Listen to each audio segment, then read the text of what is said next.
E quindi ci siamo, gli schemi sono saltati e le tattiche non servono più a nulla. 5 piloti racchiusi in 6 punti di distacco in questo Chief National Trophy. Chi vincerà oggi metterà una seria ipoteca sul campionato 2020. Lanzi, Gamarino, Santoro, Ferroni, ma non solo, perché in questa ultima gara si sono aggiunte delle wild card di peso che in qualifica si sono inserite nelle prime posizioni. Eddie Lamarra direttamente dal Chief, Castellarin, campione national nel 2017 e infine Ruiu, rivelazione nell'ultima gara a Imola. Tanti gli avversari con i quali fare i conti, ma alla fine di conti se ne devono fare veramente pochi. L'unica possibilità per sognare anche nella gara di domani è vincere gara 1.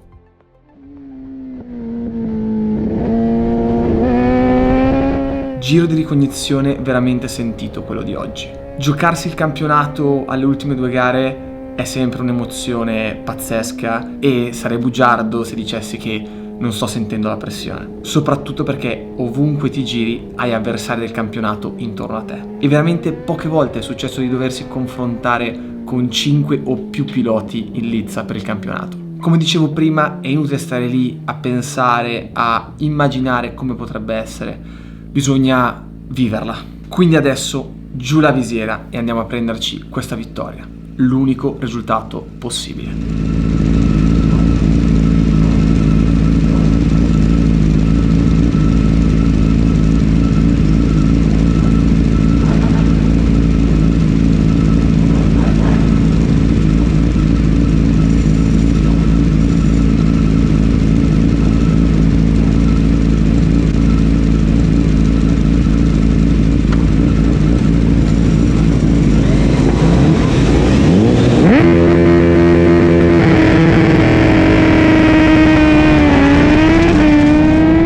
Mamma mia ragazzi, ma che partenza ha fatto Santoro, l'hanno sparato con la fionda.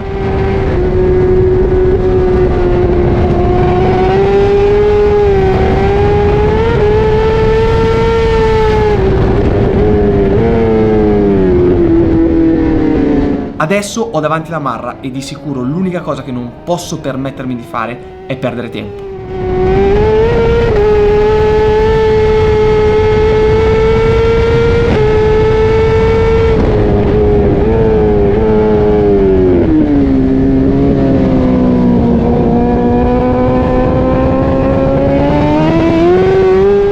Mamma mia, dove ho staccato? Vabbè, grazie a Dio è andata bene, ci sono stato, rientra tranquillamente nella top 3 dei sorpassi 2020 e adesso che dire, vedremo se sarò degno di rimanere davanti più di qualche curva.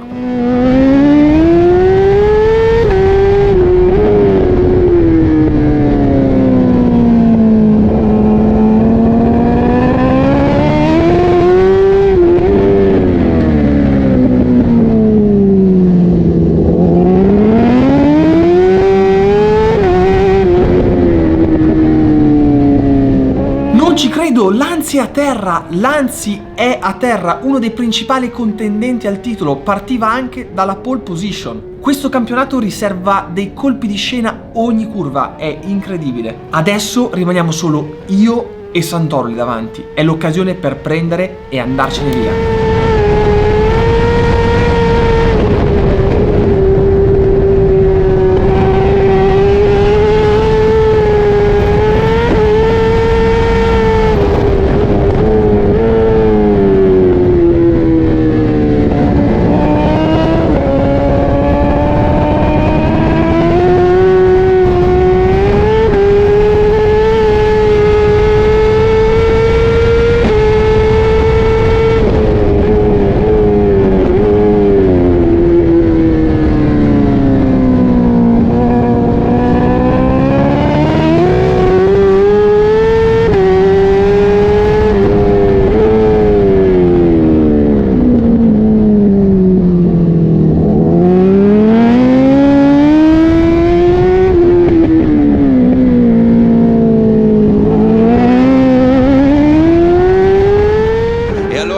vedere un po' la situazione di gara mentre sventolano le bandiere gialle. Quindi adesso cambia tutto con Santoro e Salvadori che sono in prima e seconda posizione e hanno anche margine, 1 secondo e mezzo su Saltarelli che è terzo, poi Ferroni che come dicevi ha scavalcato la Marra, quarto, la Marra quinto, sesto Cocco, settimo Ciacci, davanti a Ruglio, Camarino e Schacht. Queste le prime 10 posizioni per Alessandro. Attenzione perché mi sembra che i primi due potrebbe essere già una fase decisiva, cercano a lungo Santoro e Salvadori.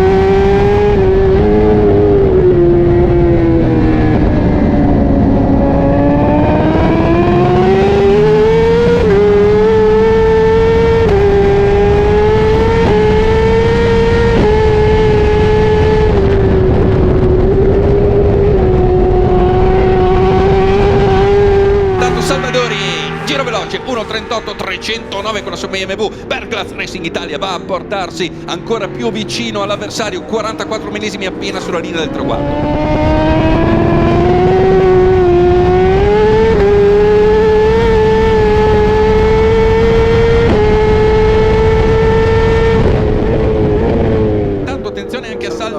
Si lancia all'interno, staccata della Campagnano, Salvadori che chiede un po' troppo a questa frenata, a questa staccata, fa bene a portare l'attacco, mamma mia come vibra, come spacchetta l'anteriore della Ducati di Agostino Santoro che comunque mantiene la posizione, mentre occhio a Ferroni.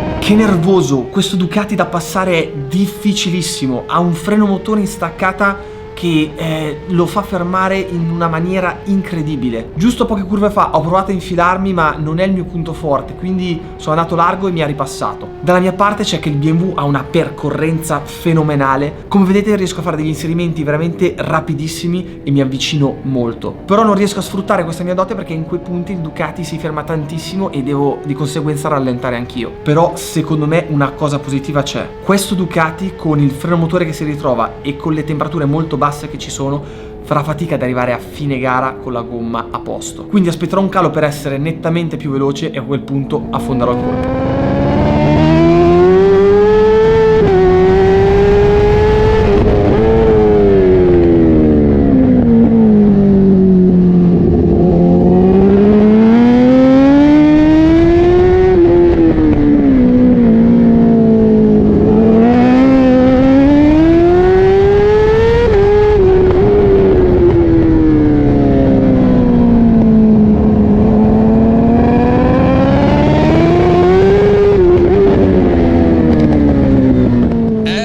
Vediamo se cerca l'incrocio di traiettoria, però qui no, perfetta la percorrenza del tornantino da parte di Agostino Santoro.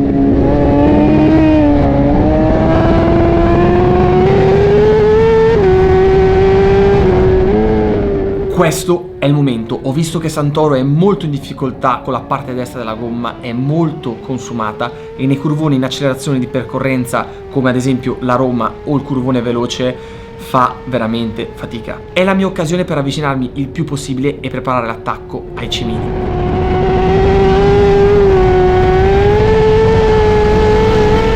Oh, arriva, scusami, Luca Salvadori. Eccolo qua, è arrivato Luca Salvadori a prendere la prima posizione, ha passato Santoro con grande determinazione. Beh Alessandro, vediamo a questo punto se davvero ne ha di più e se riesce ad allungare. Ci siamo, è andata, adesso giù la testa Luca, vai. Vediamo, questo è già un giro molto importante, il giro 5, quindi gara molto rapida, qualche metro sembra averlo guadagnato, hai ragione, in effetti sembra poter sfruttare al meglio la sua BMW.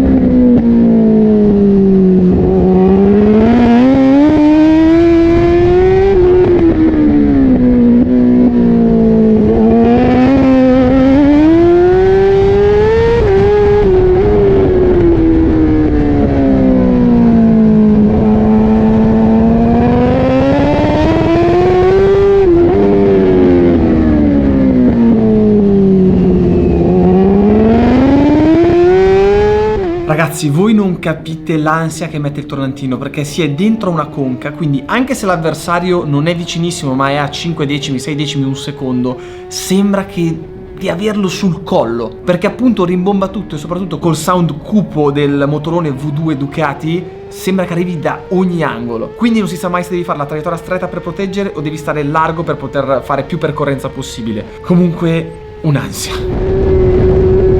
Scende sotto i 38 Luca Salvadori con la BMW Berggraf Racing, prova a rispondere ma in 38 e 428 Santoro, 38 e 4 anche per Ferroni.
Ricordiamo, provando a guardare un po' il campionato, che Santoro aveva 6 punti di vantaggio su Salvadori, e questi sono diciamo due dei protagonisti in lotta per il titolo, mentre anche Ferroni era uno dei 3 primi piloti in testa alla classifica ed attualmente è in terza posizione. Insomma, Alessandro, vuol dire che alla fine stringi con Santoro in seconda posizione, più o meno l'equilibrio dovrebbe rimanere fino alla fine. Chi paga tantissimo purtroppo è proprio Lorenzo Lanzi, che si è ritirato.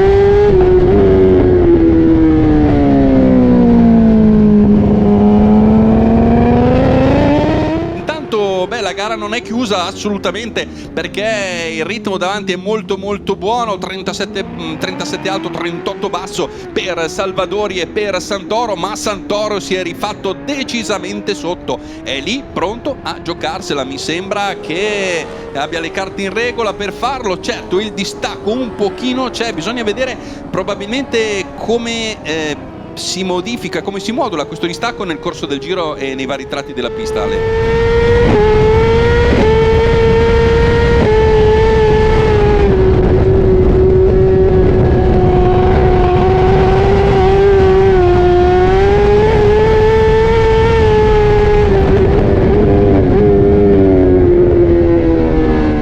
Non ci voglio credere. Ho invocato la pioggia per tutto il weekend e sta gocciolando in questo momento dove sono primo e sta andando tutto perfettamente. Beh, tutto perfettamente non proprio, perché ho Santoro a 0-1, tradotto attaccato al sedere. Mi viene l'ansia solo a pensarci. Spero che queste goccioline giochino a mio vantaggio e che lui sia un pelo spaventato dalla situazione e rallenti quel poco che basta per poter respirare e poter fare le traiettorie che piacciono a me senza dover appunto difendere.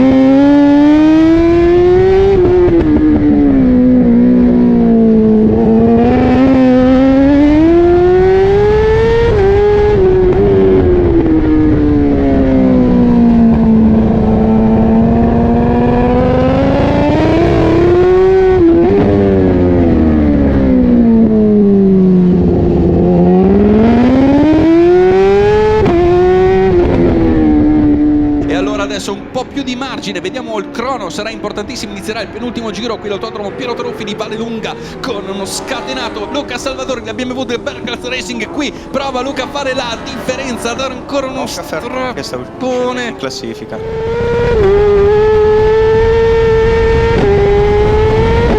Più 0,3 e 2 giri alla fine, ci siamo quasi, sta funzionando, sono riuscito a prendere questi 20 metri di vantaggio che sono fondamentali. Adesso devo semplicemente guidare con le mie traiettorie e prendere ancora un pochino di vantaggio per essere sicuro di non essere attaccato all'ultimo giro.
Ragazzi, ultimo giro, più 0,8, mi sembra incredibile. In questi casi inizi a farti dei viaggi mentali che non devi fare, di campionati che potrebbero essere vinti, di vittoria di gara, via tutto, concentrato, manca solo un giro, pochissimi chilometri.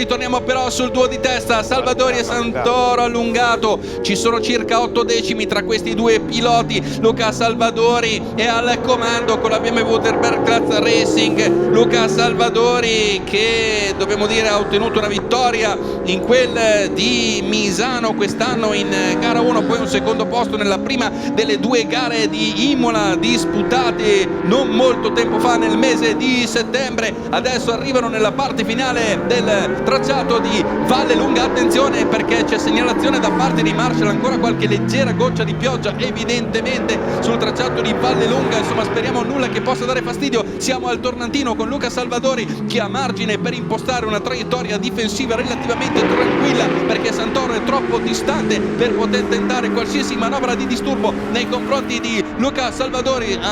Difendere ancora con gran margine questa prima posizione. Adesso hanno passato la S, manca soltanto la curva Roma e poi sarà linea del traguardo e checker flag, bandiera a scacchi per Luca Salvadori. BMW Berglas Racing, che grande vittoria. Ma stiamo scherzando? Che vittoria, con che prepotenza, con che rabbia. Wow!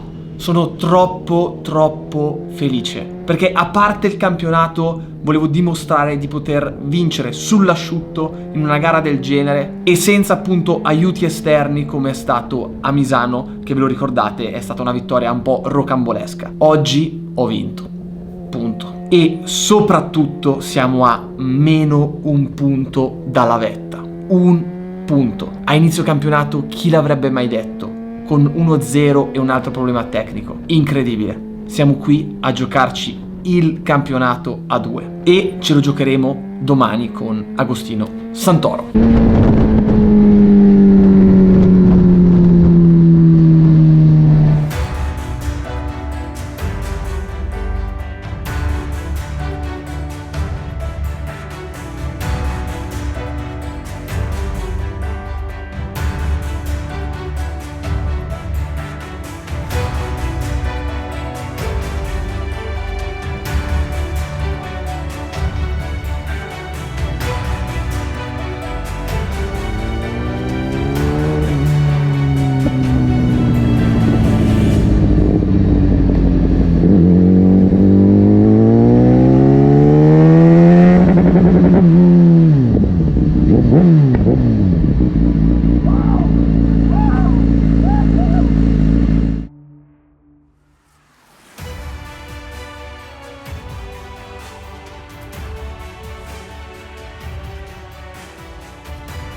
E adesso siamo con il vincitore Luca Salvadori. Allora Luca, una bellissima vittoria, un punto ti distanzia da Agostino. Domani chi arriva uno davanti all'altro vince il National 1000. Non mi sarei mai aspettato un finale del genere, poi gli ultimi 2 giri con la pioggerellina, poi stando davanti devi misurare tu un po' il passo, però l'ultimo giro ho visto 0,8, ho detto forse ce l'abbiamo fatta e abbiamo, come dire, messo un tassello in più in questo campionato pazzesco. Ma tu sei abituato ai finali thrilling, in bocca al lupo per la finale domenica Luca. Crepi, grazie ragazzi, ci vediamo domani.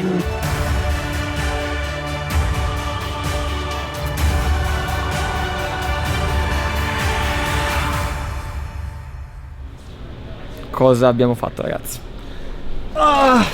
Direi la quiete dopo la tempesta.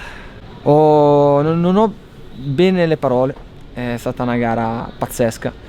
Sono veramente contento perché adesso finalmente possiamo dire di aver vinto in questo campionato una gara proprio di prepotenza, di forza, partendo anche male, sorpassi pazzeschi nel primo giro e poi pam, martello, nonostante sentivo il V2 Ducati di Agostino Santoro dietro attaccato al collo fino quasi all'ultimo giro.